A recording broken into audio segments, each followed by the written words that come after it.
రోజు నియమించుకోవడం జరిగింది। ఈ బాడీ ఈ సంవత్సరం కాలం పనిచేస్తుంది।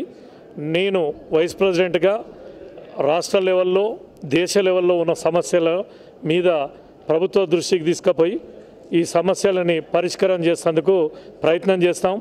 ముఖ్యంగా ఇక్కడ చిన్న కాంట్రాక్టర్లకు పేమెంట్లు ఇప్పించవలసిందిగా అందరూ విన్నవించుకోవడం జరిగింది।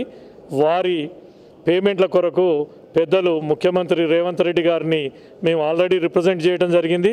వారు ఈ చిన్న కాంట్రాక్టర్లు ₹1 కోటి లోపు ఉన్న పేమెంట్లన్నీ ఇస్తారనే నమ్మకం మాకుంది। మీ ద్వారా వారికి విన్నవించుకుంటున్నాం।